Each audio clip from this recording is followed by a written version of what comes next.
about DevOps and containerization, right?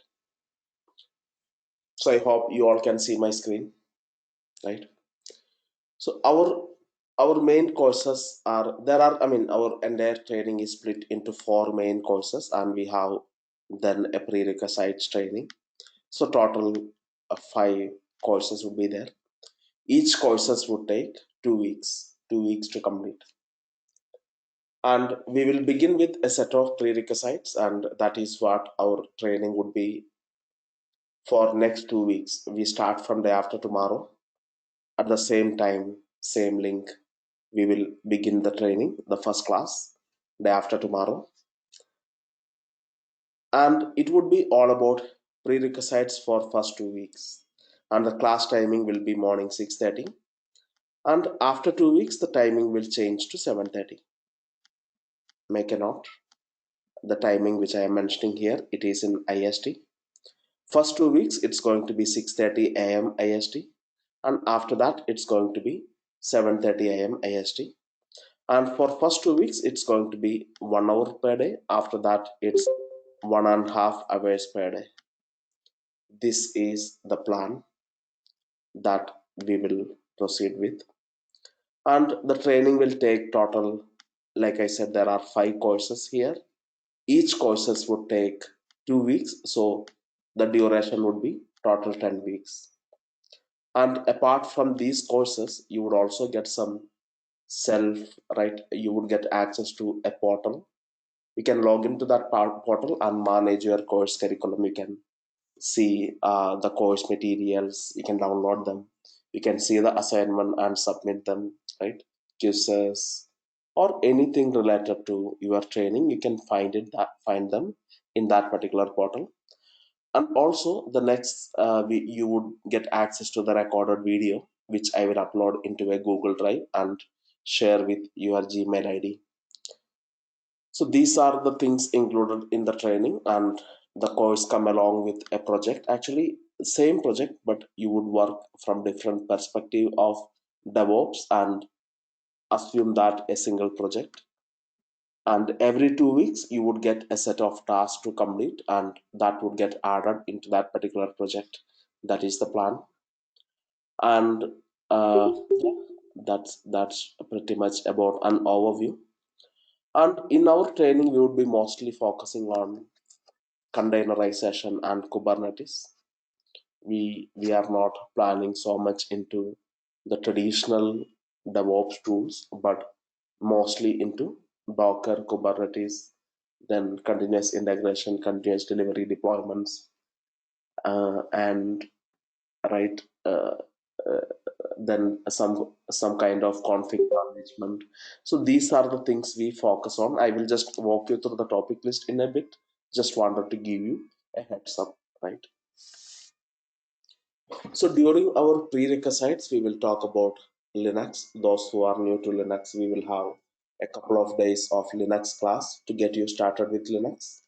And after that, we will move on to some Linux administration kind of things. We talk about software, what is a software and what is a web application.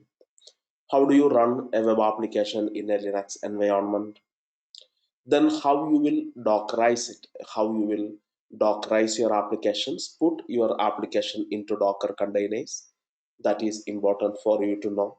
You need to understand the basic concept of Docker and how the Docker works, right? And that would be included in the training.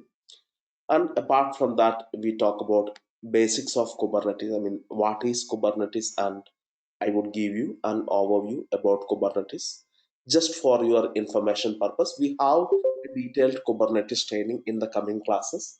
This is only a prerequisites. And we will also have a sample project, a sample application we will run in a Kubernetes cluster using Docker containers. And we will also talk about some networking. We will talk about how networking is important in DevOps and how your different software component will communicate each other. So these are basics things that you need to know before you begin the training. We will cover that in first 2 weeks. A very, very important training, right? This is what get you started with DevOps. And after that, we are moving into the core courses, which are purely DevOps, right? Okay, cool. So I believe most of you are new to Docker and containers. So first, I will just give you an overview about what is a Docker container, right? Then I will start the demo class. Otherwise, there can be lots of confusion about this, right? So I will just talk about a software that a company manage. Think about what is a software. There are many software that you use at your daily job, right? The Microsoft Word, it's a software. Your Firefox browser, it's a software. Google.com website, it's a software too. Only the thing is that it is not running inside your laptop. It is running on a remote server, and you will use a browser to browse google.com and use that website. So such kind of applications are called web applications. It is a type of software, but you just use the software using a browser, but the actual executions happens on a remote server machine, right? So google.com is a web application, flipkart.com is a web application, right? Web application let you do a lot of things, but all you do is you will use a browser to browse it. And in our course, we would be primarily focusing on web applications rather than small softwares. That's what most of the companies are using, right? That's why. So we'll talk about that. Okay. And those who joined just now, uh, I request you to please send your introduction in an email in the chat. There's a chat option available. Mahir, please send me a chat message. Mahbub. Okay. So let us start. Um, Uh, and you're sharing your screen, anything like that? hey.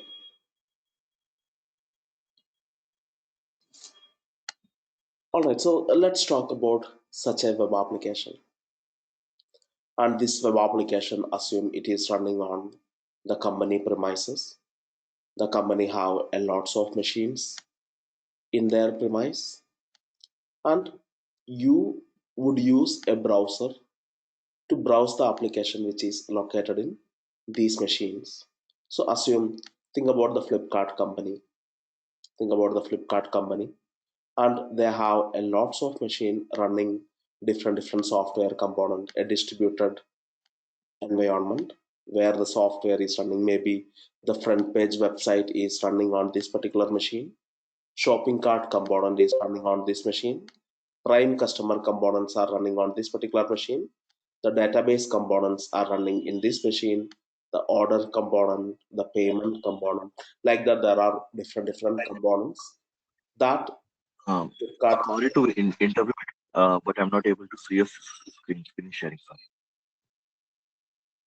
Sorry. Can you see my drawing? Is it the same case with Mm, everyone? no, I just saying no screens and cameras are being shared here. I'm actually on a mobile app, but it's not showing anything. Okay, let me 1 second.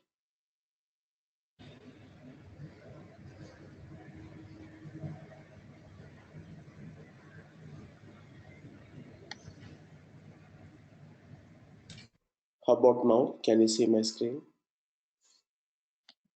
No, it's showing no screens or camera having shared. Mm. We are Anyone able to else is see, having? Is it same? But I could see you. Yeah, Darshan, can you just Yeah. disconnect and reconnect? I think it's the problem from your side. I'll do that. Sure. No problem. Okay, guys. So, what I'm trying to say is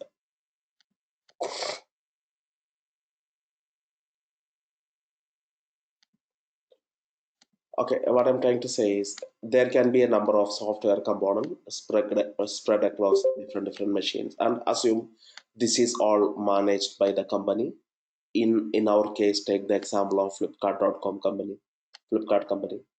They have different components running: the front page component, the shopping cart component, prime customer component. All these are different software that the Flipkart.com development team have developed, and they are spreading these softwares across multiple machines. Over here, there is the database component, then there is payment component, the order components. Like that, there are different software component the developers of Flipkart would have developed. And you are a user, you want to browse Flipkart.com, you will open your browser, then you browse for Flipkart.com.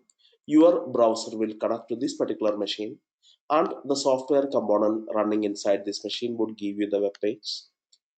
Then you try to log in, you provide your mail id and password. Then this component will talk to the database component and make sure that you entered the correct mail id and password. If it is correct, you will get logged in.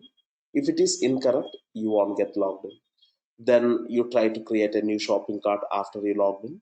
Then the necessary functions for the shopping cart are on this particular machine. The machine is running all the necessary functions to create or delete or manage shopping carts. So you can create a new shopping cart, you can add a new item into the shopping cart, or do whatever you want to do. Then what happens is this component talk to the shopping cart component and get things done. And after that, you are a prime customer automatically. This software component will connect to the shopping cart component, apply some discount for you if you are a prime customer. What I'm trying to say is all this, then you try to make a payment. Then what happens is from here a connection will be made to the payment functions, which will connect to the payment gateway and make the payment done using your credit card. Then probably you want to uh, right, Flipkart want to store the order. Then the order component will connect to the database and store the data about the order that you made.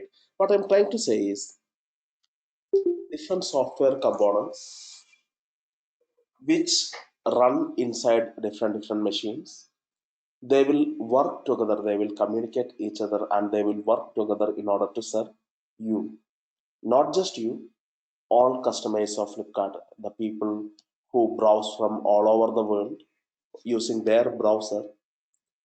The request is made from the browser to these software components which run on a set of machines, and together they will serve you.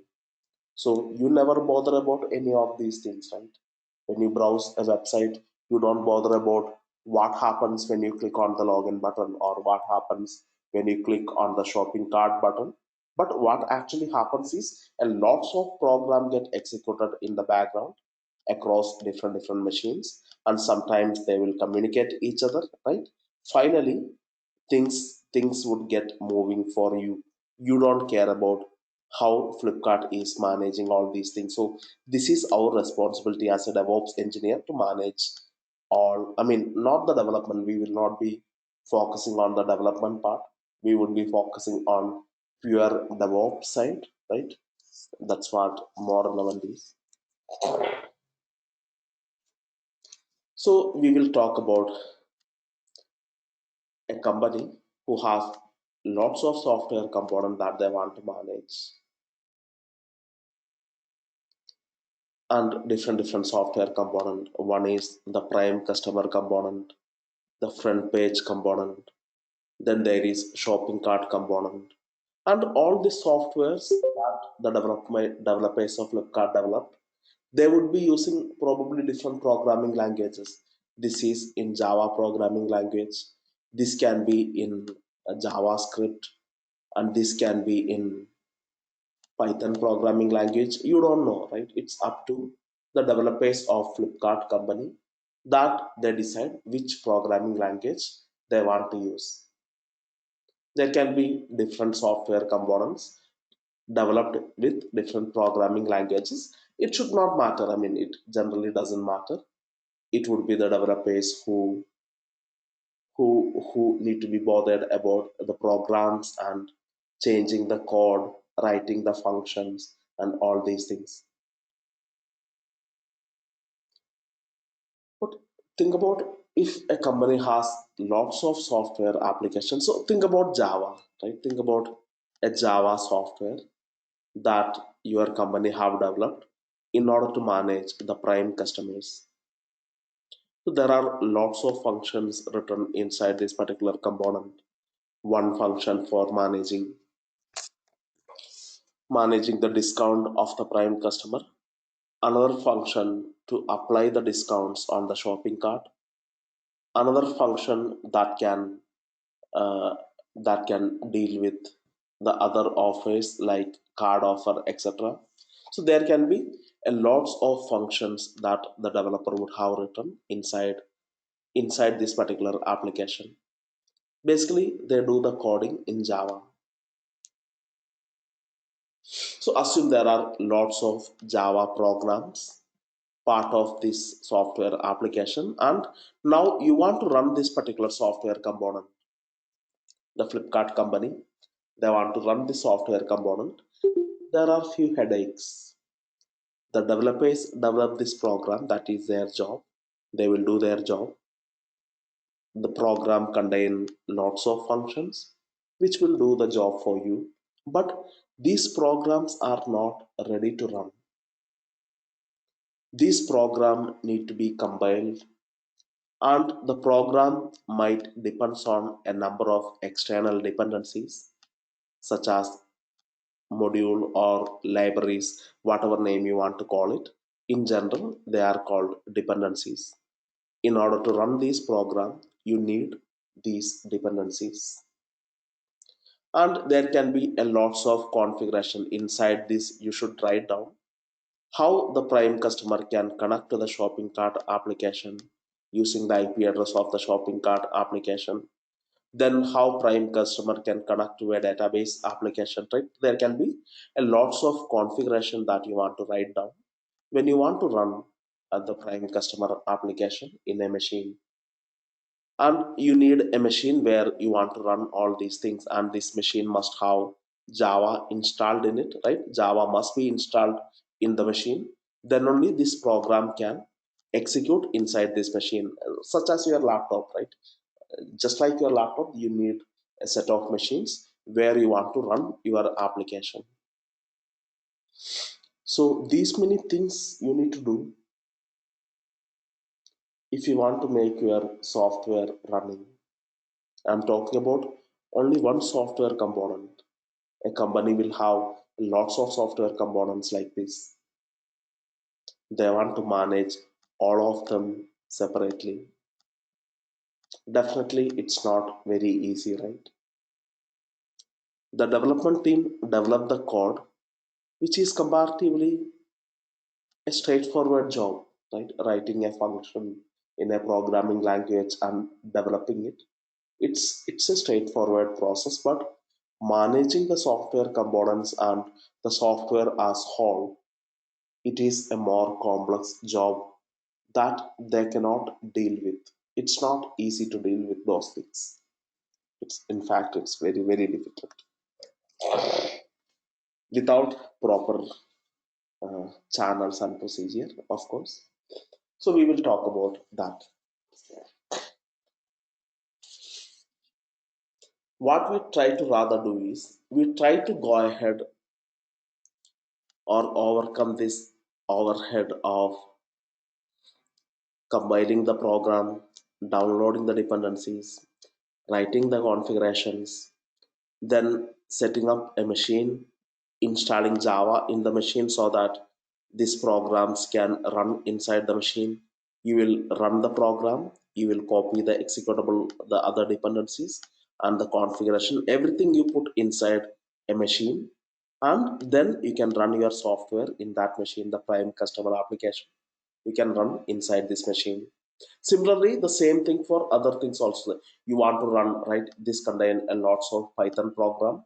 To run the Python program depends on a lots of dependencies. You want to download the dependencies. You want to copy the Python program inside a machine. and the machine must have Python installed in it.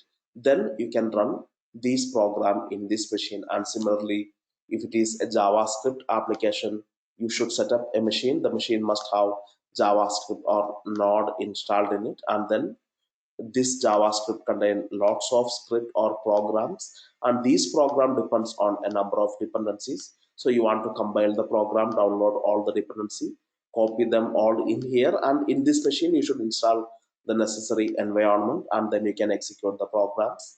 So right, a company has 50 or 100 applications like this, and if you want to manage them all, it's not an easy job, right? It's not a very straightforward job. So that is where the containers will come into picture. Rather than your development team developing the programs, assume, of course, they will continue to develop the programs. There is no change in their workflow. Assume you configured your systems in such a way that, let's assume your company has a prime customer application. Your development team is developing it. They are making a lots of code modification, and after the code modifications are done, it is built into a lightweight image, and this image, this process is automated.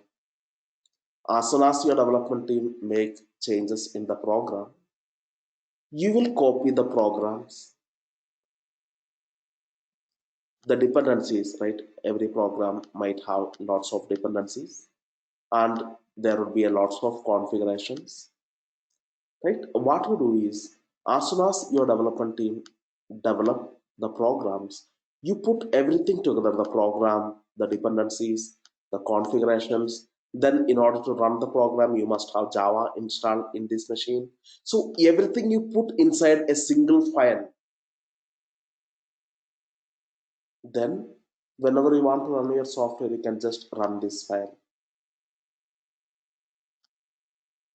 And this is a very lightweight file.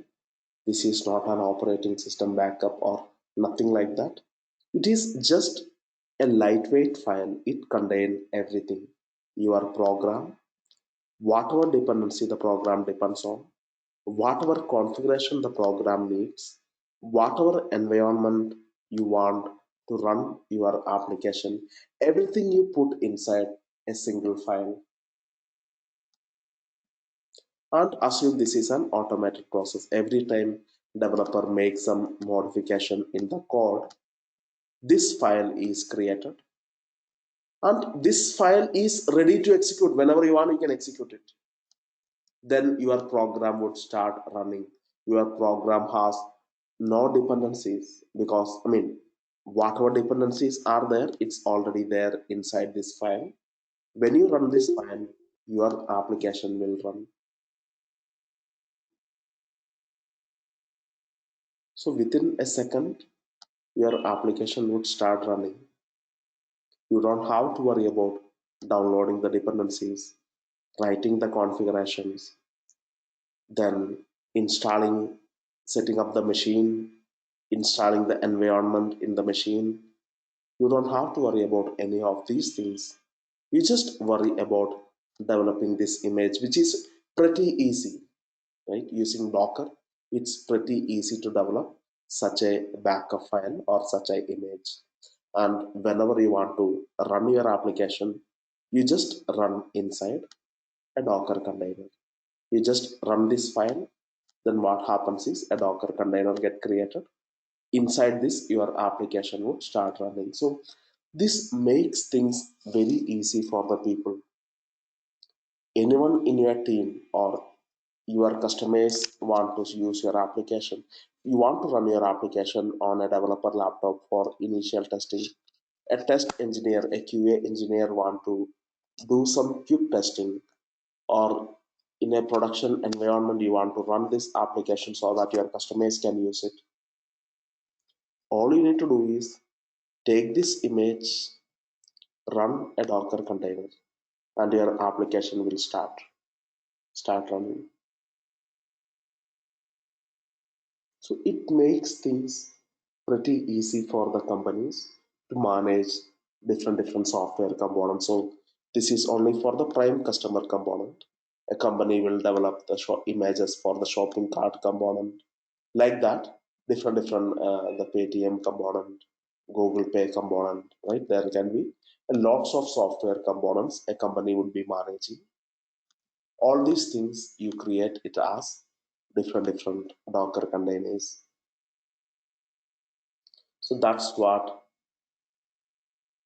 containerization is all about. And in our course, we primarily focus on containers, how you can migrate your software application into containers, and then how you will run them in a production environment. Of course, the containers can get executed on a laptop, developer laptop, or a QA engineer laptop, or in a production machine. I know that all of you, almost all of you, are new to the containerization concept. Please don't worry about any of these things, whatever I am discussing, the technical terms. Try to understand the concept of DevOps or the concept of containerization. That is the only thing relevant in this demo, because right now you are not done with the prerequisites. You might not understand the technical aspects of this. That is not a problem. Don't worry.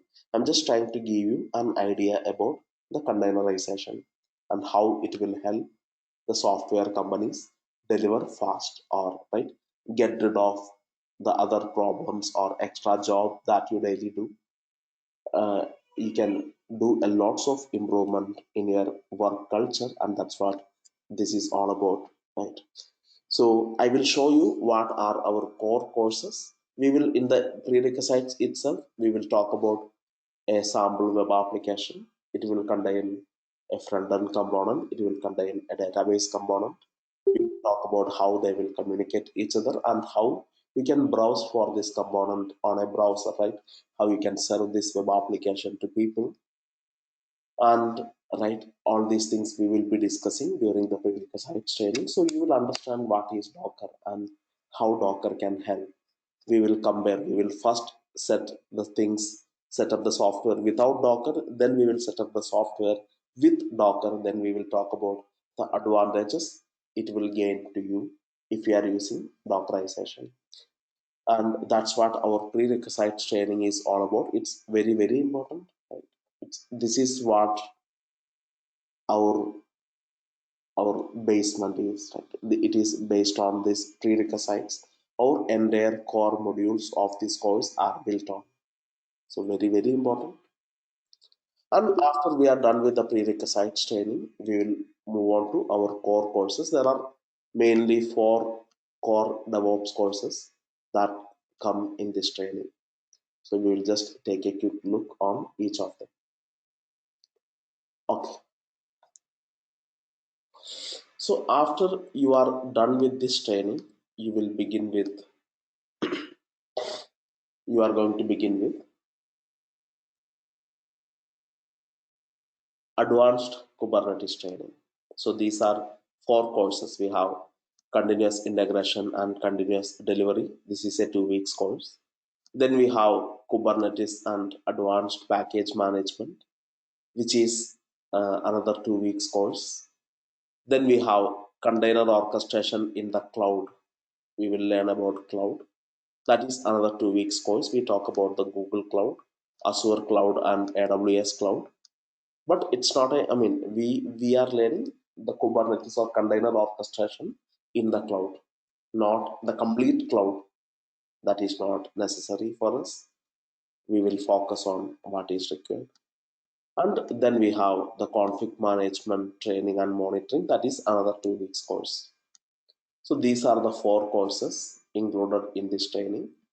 I will repeat once again: continuous integration and continuous delivery, Kubernetes and advanced package management. And these are different tools we would be covering: Git, Docker for developers, Jenkins, and Maven basics. Not only and Maven, some build tools and Maven, NPM, then pip, Python pip.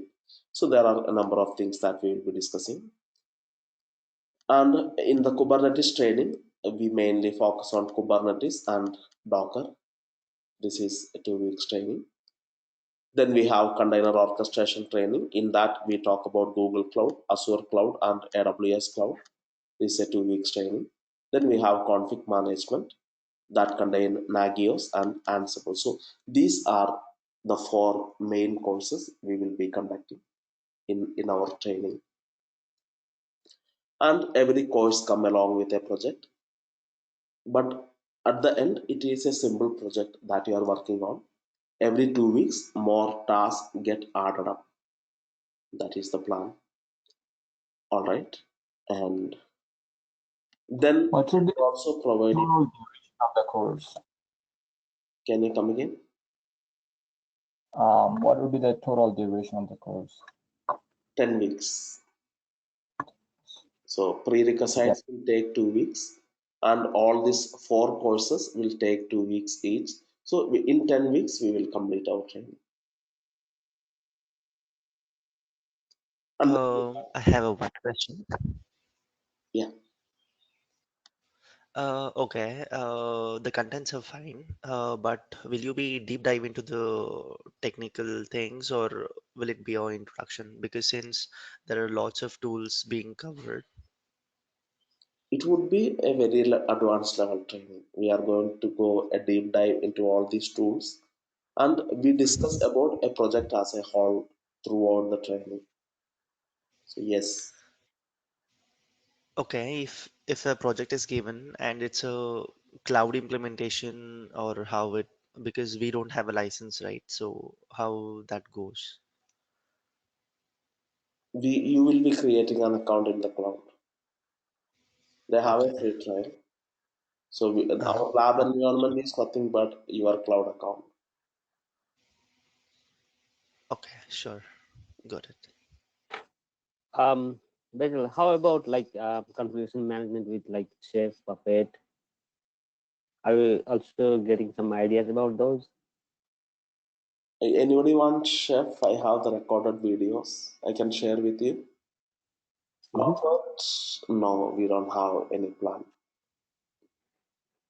Yeah, Basil, anything related to Terraform But we cover infrastructure as a Ansible. code? Ansible is kind of earlier I used to cover chef, and now I cover Ansible because most of the market are Ansible is more flexible, and companies are nowadays starting to use it.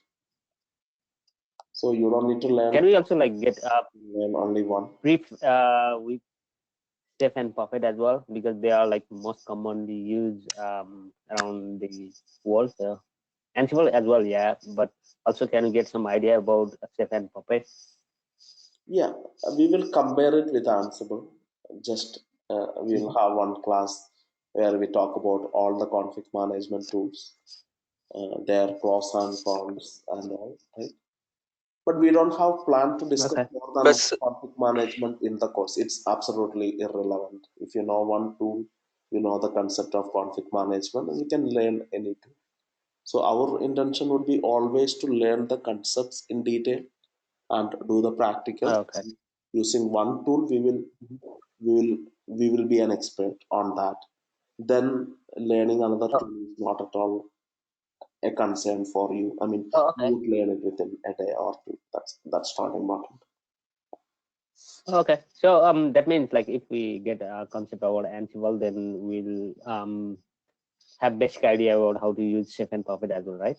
Exactly. It's kind of similar concept. Okay.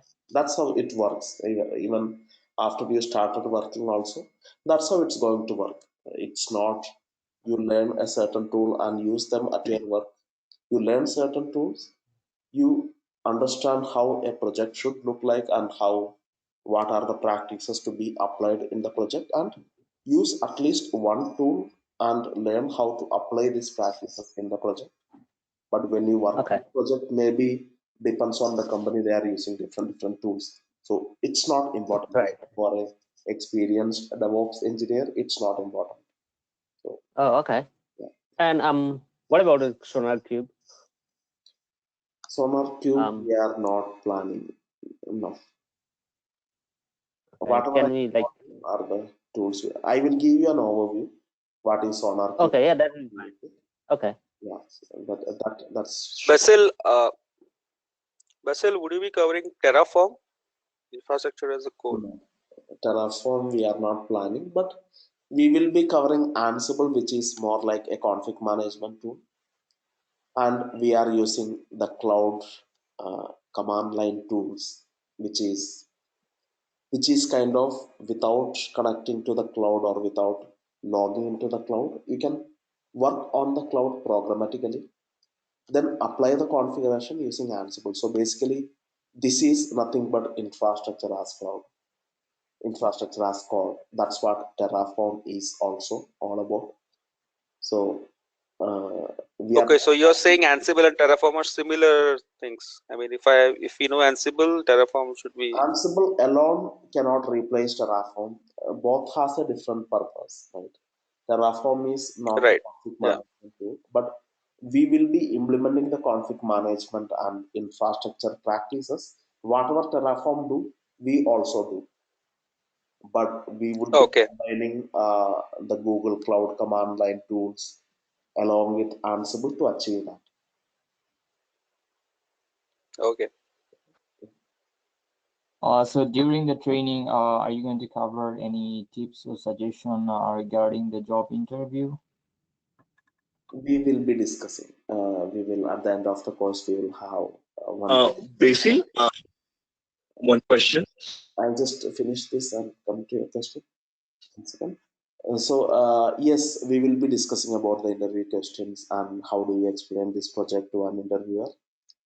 And we will also talk about, we will have a thread in our portal where we all will share the interview questions you have taken. If you took any interview, you would record that question in our portal so that everyone can respond to it. And right, we will build from the beginning, we will build that practice. That will be helpful for everyone. And yeah, I will also explain. We'll have one class at the end where I will talk about how do you explain this project to one interviewer. That we will. Basil, I have one question. Sorry for interrupting. That's So for the continuous integration, 12 hours will be enough to complete everything, the GitHub, Jenkins, then Docker, and then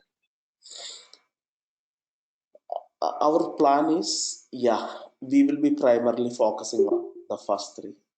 Actually, yeah, you might have heard about lots of tools, right? There is Maven, there is npm, there is Python pip, there is Compose. So on the tools perspective, there are many when it comes to CI/CD. When we talk about the advanced container based infrastructure and development, we just limit the tools, we focus on the core tools, Git, Docker, and Jenkins. So traditional way, previously, yes, there used to be a lots of tools and Jenkins integrate them all. That was the practice. Nowadays most of the company develop the Docker images rather than developing individual package files or the installation files. That doesn't happen nowadays, right? Most of the companies, after they started with Docker, they focus on building using Docker, which is a core. I mean, that's what you need for the future. That is what required. So we will be focusing on these tools, and of course we would be touching up with, and we will be talking about, we will be taking some sample project on and Maven, npm, Python pip, Java, right? That would be covered along. So we cover this as a project, like we will take a project and we would be taking this training based on that project, and that project contains and Maven, Java, npm, Python pip, etc. So there would be lots of other tools we would be touching that is included in this, but I haven't mentioned them all. It's not completely relevant. Our training would be mostly focused on the project perspective. Basil, can I have one question? Like in this continuous integration and continuous delivery, will there also come about continuous testing? Yes, Automation one? unit testing and some automation testing would also be included, and that would be part of the CI/CD. Oh, okay. Okay.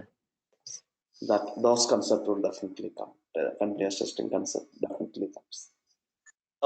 Okay. Basil, Yes, are we going to cover anything related to DevSecOps? DevSecOps is not a dedicated concern for us. None of this training is based on DevSecOps. But DevSecOps is nothing but some security practices, the same security practice that you do in your project. When it comes to DevOps, Mm-hmm. what are the changes or what are the best practices to implement it? So we will be Okay. talking about it, about the security, uh, about it. But those who are from the security background, you can ask any questions. I can answer. We don't have any plan to Mm-hmm. cover a dedicated secure DevSec course. That's not in the picture. But those who are already experienced in security, working on the security field, you can ask questions. I can answer. Yeah, because in some JDs I have seen that they, along with DevOps, they are asking about DevSecOps also. You can So apply. just wanted to. That's not a yeah. That's absolutely you are eligible to apply to those openings. There is nothing like job profile. There is nothing like DevSecOps. But Mm-hmm. if you are a security expert, you can work on DevOps, implementing the best security practices and how what are the changes when it comes to DevOps. That's what on the concept wise there are no changes. But when it comes to the, Okay. it is more easy to implement the security practices. That's what it's all about. You don't need to worry about that. If you are not from security background, don't worry about it. But you can apply. Okay. Okay.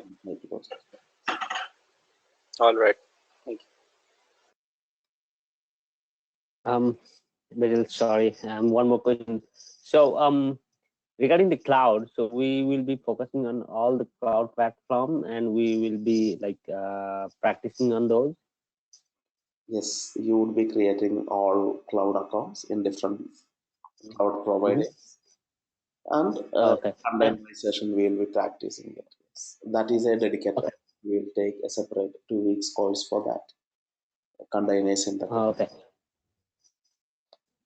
And another thing is like we'll be having some lab set up so we can practice, or we can do on our own machine.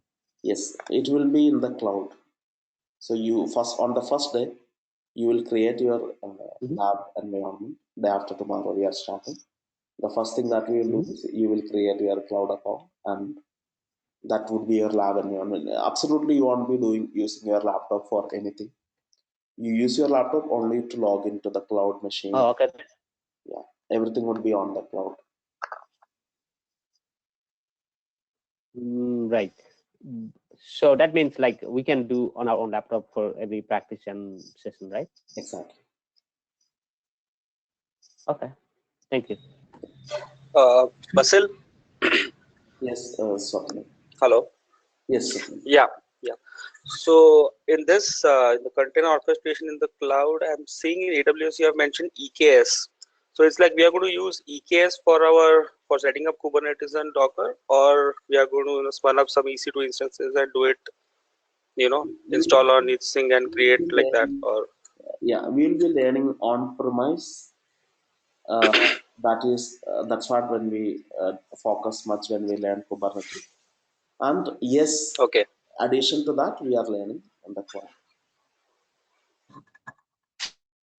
We are learning. okay, because in maybe in production, some companies may not have this EKS or ECS for that instance. They might expect spun up your EC2 instances and set up everything from raw We are instead covering of using a service from the cloud vendor.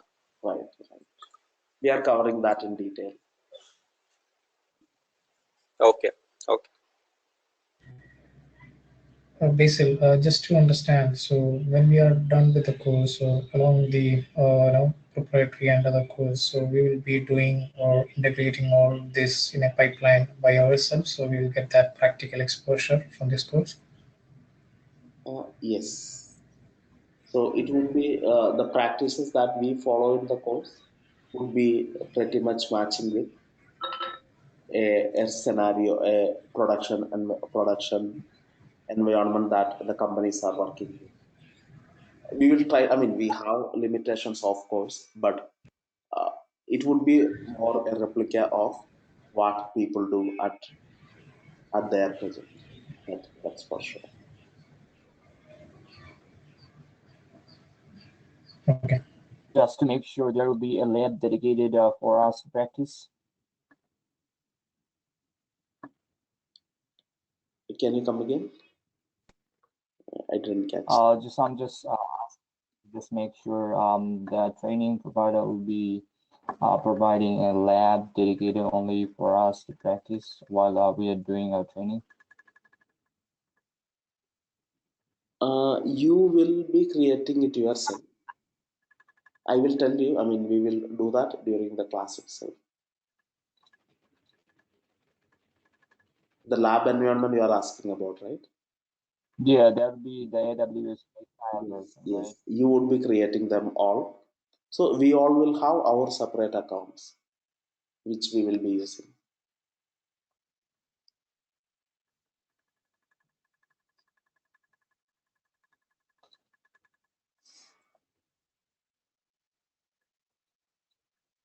All right. And the class start after them. Okay, one more thing I wanted to do. Sign up at basil.hr. This is our portal. Sign up there. This is where I will create all the courses and you will get access to all the courses. So I want all of you to register on this portal. And of course you need, okay, I'm not able to send this to you. It's basil.edu. I'm unable to type in the chat. Please make a note. It's basil.edu.org.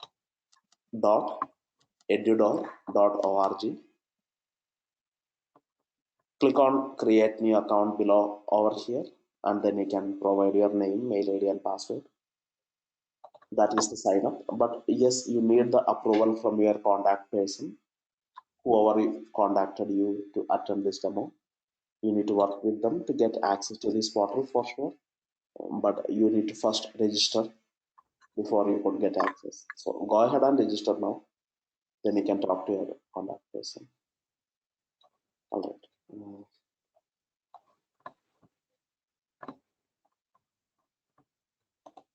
Okay. So anyone else?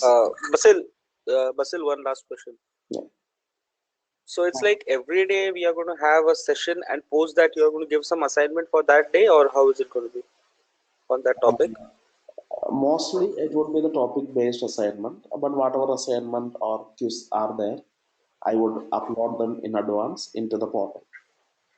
In the beginning of the Okay. I would be adding it to the respective course, and it already contains all the assignment cues and the course materials, including my PPTs. So everything would be available on this portal. Okay. So every 2 weeks, you would get added to the respective courses. Okay. Yeah. And also the recorded video. We are recording everyday class. That would be in a Google Drive shared with your Gmail. Something. Daily, I'll be uploading the videos.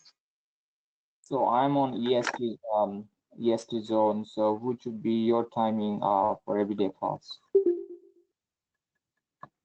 The timing which I said is in IST, 6:30 a.m. IST. So it'll be like Monday through Friday? Yeah, Monday to Friday. So for you, it's going to be Sunday to Thursday because of the time changes. So Monday to Friday, it's in evening time. If you are from US, it's going to be Sunday to Thursday. So it will be US time Sunday to Thursday, right? Yes, US time Sunday to Thursday. That's right. Sunday. From 8 to 9 p.m. EST.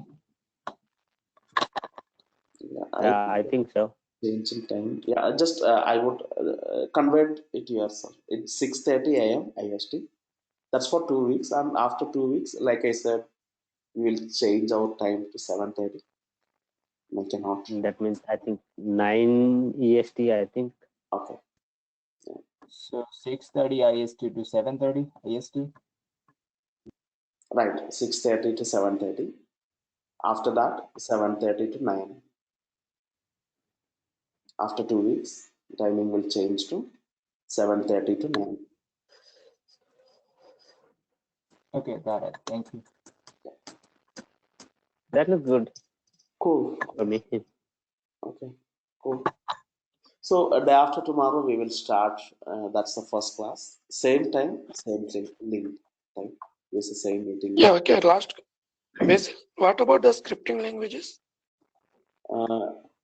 Shell scripting and Python, which would be a self-paced course. I would share the access with you, including the videos. So you would be learning it yourself. Okay. Shell scripting and Python.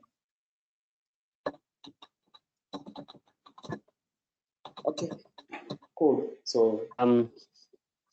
That will the course look good. Everything's whatever the current organizations are looking for, they are there. But can we also like have 1-2 session you can think and add about Safe Puppet Sonar Cube in one class maybe? I don't have And also Terraform, them as please. a topic, but if I have taken the classes before and if I have the recorded videos of them, I can share with you. I will take your Yeah, question. just maybe just one session, but can we also like That can be done. at least we can get overview like what that's about, so That I said. it will be Yeah, easy in the yes, market. that can be done. That's not a problem. Okay. Yeah. Sure. Thank you. Yeah, Just, Basil. like, Yeah, sorry. Yes, sir. So that's why I was talking about Terraform also. In our company, we are heavily using Terraform. Yeah. So I just wanted, if you could give some overview on that at least, that could be helpful. I can give an overview about that question. sure. Okay. Just, I Okay. think this one session will be fine for like Terraform and Safe Puppet Sonar Cube. Yeah. Just we need some overview how it can use and how we can use in like day-to-day job functions. So that'll be like very much helpful for us. Sounds good. Sounds good to me. Okay. Okay. Thank you so much. Cool. Cool. Yeah, thank you. Thank you so much, all. See you day after tomorrow. Same time. Yeah, basically, one more question. Yes, ma'am. Yeah, like after 2 weeks, like you said, it's from 7:30 to 9, right? The timings will be changing. Yes. Yeah, but I will be not available at that time. I mean, I can be